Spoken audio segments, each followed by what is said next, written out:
Vamos lá? Bom dia a todos.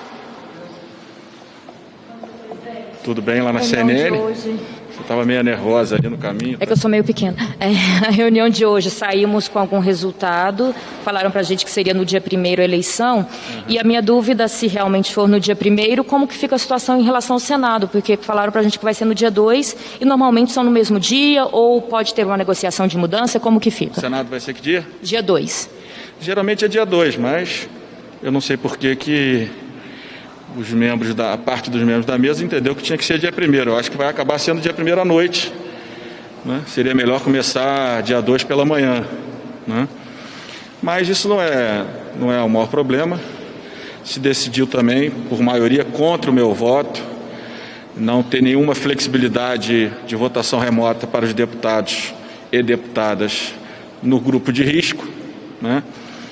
Mas foi a decisão da maioria, tem que ser respeitada. Essas foram as duas decisões tomadas, divergentes em relação à consulta do Partido Progressista. PSL se falou hoje? Não, PSL, o deputado Bivar pediu vista e eu concedi a vista.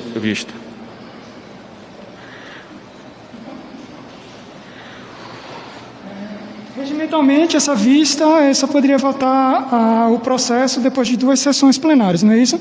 Certamente. Então, pede-se o objeto, não tem mais definição sobre o PSL? A princípio, essa é a decisão, né? O pedido de vista tem que ser concedido. É o que diz o regimento da Casa.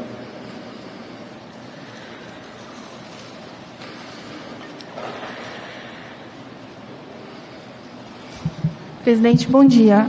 Sobre o formato, então, vai ser presencial. Queria saber como é que vai ser a disposição das cabines de votação. O senhor disse que o mapa já estava pronto. O que está prevendo? São as cabines aqui no Salão Verde? Vai ter alguma distribuição pelas comissões? Qual que é a ideia? O Salão Verde, acho que no Salão Nobre aqui. O nosso problema não são só os deputados, né? Porque se você olhar o cruzamento do número de deputados que estão no grupo de risco, né, não é tão grande. Até porque uma parte já teve o vírus, mas nós temos que mobilizar mais de 2.000 funcionários da administração direta e indireta, então a imprensa, então você acaba tendo que, de alguma forma, ter uma circulação mínima de 3.000 pessoas no dia da votação. É por isso que eu entendia, e o deputado Marerins, que foi relator, que pelo menos no cruzamento daqueles que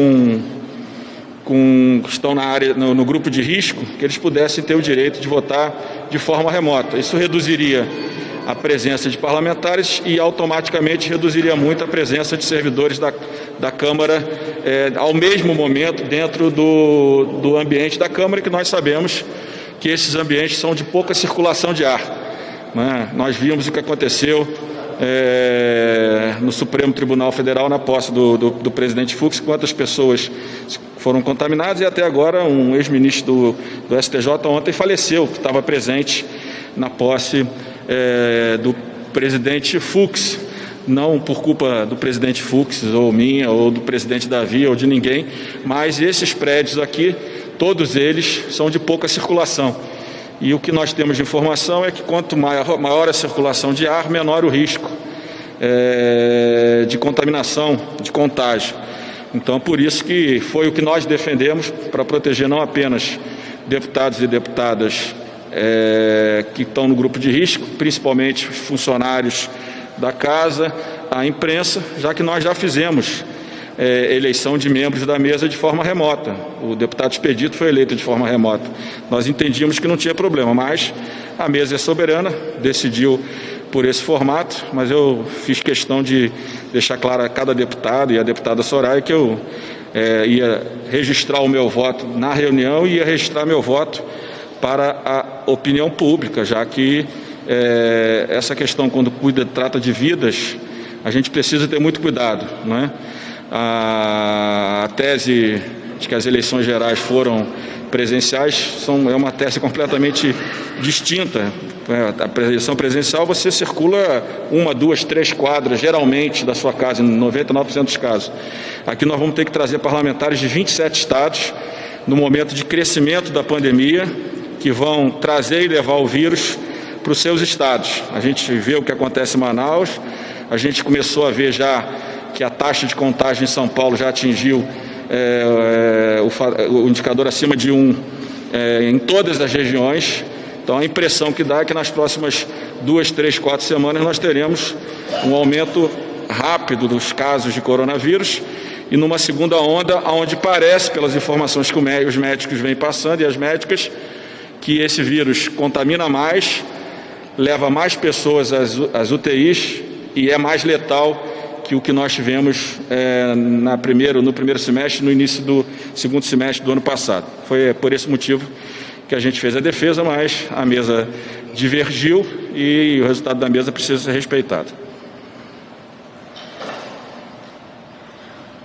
Só para então ficar claro, vai ser dia 1º à noite e o senhor imagina que vai estender até amanhã do dia 2? Não, porque como é votação no sistema eletrônico, eu acho que não vai ser tão longo como foi a do Severino, por exemplo, que começou tarde e acabou terminando 5, 6 horas da manhã, né? E depois do segundo turno foi durante o dia seguinte.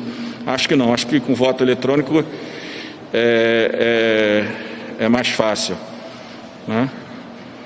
Eu achei até que uma parte lá contaminada pelo governo ia pedir o voto impresso, né, Mário? Porque parece que vem manifestantes para pedir o apoio ao candidato do governo e pedindo voto impresso já. Você vê que risco nós estamos correndo para a eleição de 22. Mas tenho certeza que o presidente Alexandre de Moraes será um presidente durante o processo eleitoral de 2022 com bastante comando sobre o processo eleitoral.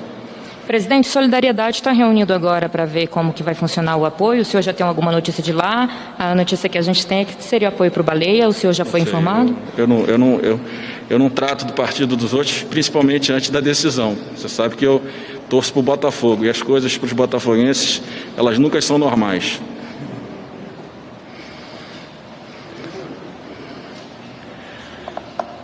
Mais alguma?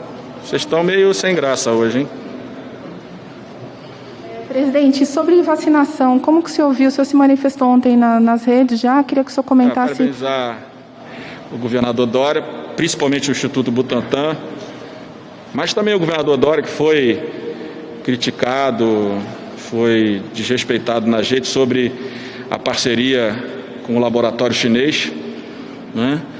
O presidente da República disse várias vezes que não compraria a vacina chinesa, de que quem manda era ele, mas na hora da verdade a coragem não é tão grande, não é isso? Né? É corajoso até uma parte da história, né? Pelo menos apesar do papelão do ministro Pazuello, agora querendo capturar, vamos chamar assim também, o tema das vacinas, pelo menos eles compraram as vacinas e, para nossa felicidade, pelo menos 6 milhões de brasileiros estarão imunizados nas próximas semanas. Espero que o Instituto Butantan continue, comece uma produção maior, para que a gente possa, nos próximos meses, ter todos os brasileiros imunizados, para que a gente possa voltar minimamente à nossa normalidade, mas principalmente que a gente possa reduzir a muito pouco o número de perda de vidas daqui para frente. Presidente, aproveitando o assunto, a AGU respondeu ao STF que o Ministério de Saúde soube nos dias 3 e 4 de janeiro que havia possibilidade do colapso na saúde e que no dia 8, 6 dias antes do oxigênio acabar, o ministro Pazuello foi informado da situação de Manaus. Queria que o senhor comentasse. Não tem planejamento no governo federal. O presidente, inclusive, ele mesmo coloca dessa forma. Ele coloca uma narrativa que o Supremo tirou o poder do governo federal. Não foi nada disso. O Supremo deixou claro lá atrás que a coordenação do sistema SUS é do governo federal, né? Eu sei de laboratório que mandou e-mail durante várias semanas no ano passado para vender vacina e não foi nem respondido esse e-mail. E essa vacina está aí imunizando outros países, Estados Unidos, a Grã-Bretanha, entre outros. Então, não há planejamento, não se acreditava nesse tema, né, na importância da vacina. O que me estranha é que quando o ministro Pazuello foi escolhido, né, e tem uma boa relação, acho que ele é um bom militar, mas acho que o motivo que o levou ao ministério, que era ser um homem bom de logística, provou um fracasso, pelo menos. Certamente essa investigação vai chegar aos responsáveis pelo não atendimento ao e-mail de uma indústria farmacêutica querendo vender vacina para o Brasil, que agora já não tem mais essas vacinas para vender, né? Toda a desorganização, toda a falta de capacidade de logística e de entrega de equipamentos e insumos aos estados e aos municípios. Acho que isso tudo vai ficar claro mais na frente, mas sem dúvida nenhuma a gestão da saúde nos parece uma gestão que para o que veio, já que o general Pazuello não é da área de saúde, para o que veio, que é a questão da logística, não parece que ele tenha atingido os objetivos da qual sua nomeação foi feita. Agora se animou. Sobre convocação extraordinária do Congresso agora em janeiro, teve alguma sinalização da Alcolumbre para isso? Não, eu acho que o presidente Alcolumbre poderia convocar a comissão representativa, da qual ele preside, e tem membros eleitos da Câmara e do Senado. Seria um bom ambiente, menor, sem o viés político, que nesse momento não é o mais importante, é que o parlamento pudesse estar trabalhando mesmo com essa comissão menor e convidando o ministro, convidando técnicos, convidando especialistas e cumprindo o papel que cabe ao parlamento. No meio desse processo, por isso que no final do ano, eu, o senador Renan, entre outros, pedimos que não houvesse recesso. Muitos acharam que era por causa do processo eleitoral da mesa, né? Hoje a gente está vendo que não. Se o parlamento estivesse trabalhando, poderia estar cumprindo as suas funções, legislar, mas principalmente fiscalizar o Poder Executivo nas suas atribuições, principalmente essas na área de saúde, que nos parecem muito falhas na área de coordenação do Sistema Único de Saúde. Não sei, eu mandei outros parlamentares, vários parlamentares responderam, eu não tive. Tá bom? Já existe um novo pedido de impeachment que deve ser protocolado por partidos da oposição que também querem a volta dos trabalhos antes do fim do recesso para poder tratar sobre esse pedido. O senhor acha que vai vingar esse pedido ou outros que esperam por aprovação? Não sei, nesse momento eu acho que com tantas vidas perdidas pelo Brasil e com um caso dramático do Manaus, eu acho que esse tem que ser o nosso foco. Né? Não que o tema do impeachment em algum momento no futuro não deva entrar na pauta, ou uma CPI, como eu falei, para investigar tudo que aconteceu na área de saúde durante a pandemia. Mas acho que nesse momento, se a gente tira o foco do enfrentamento ao coronavírus, a gente transfere para o parlamento uma crise política e deixa de focar no principal nesse momento, que é tentar salvar vidas.